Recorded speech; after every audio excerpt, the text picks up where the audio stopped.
Marine drive আছে, ইত্যাদি আছে, মেরিন রোড আছে মন্দারমণি পর্যন্ত। কিন্তু প্রশ্নটা হচ্ছে এটা নিয়ে তো সরকার করতেই পারে, প্রমোট করার জন্য সেখানে একটা ভাস্কর্য তৈরি করতেই পারে।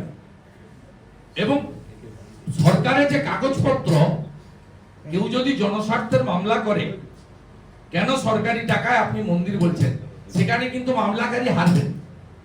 তার কারণ ক্যাবিনেটের ডিসিশন হয়, টাকা বরাদ্দ হয় প্রথমে 83 কোটি টাকা, এবং তারা ইমপ্লিমেন্টিং এজেন্সি করেন হিডকোকে। হিডকো টেন্ডার করে, সেই টেন্ডার বাড়তে বাড়তে 250 কোটিতে গিয়ে শেষ হয়। সেই টেন্ডার যে ফ্লোট করেছিল আরএফপি এবং ওয়ার্ক অর্ডার এজেন্সিকে, সব জায়গায় লেখা আছে শ্রী শ্রী জগন্নাথ ধাম কালচারাল সেন্টার।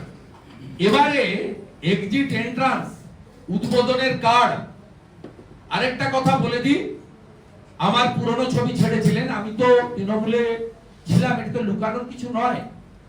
আর শিলান্যাস হয়নি, উনি যে ম্যাপটা দেখাচ্ছিলেন ওখানে কোনো ফাউন্ডেশন স্টোন লেইং প্রোগ্রাম হয়নি।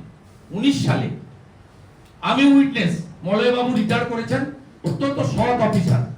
মমতা ব্যানার্জি সব মুখ্য সচিবকে কিছু না কিছু দিয়েছেন, ওনাকেও হয়তো দিতে চেয়েছিলেন।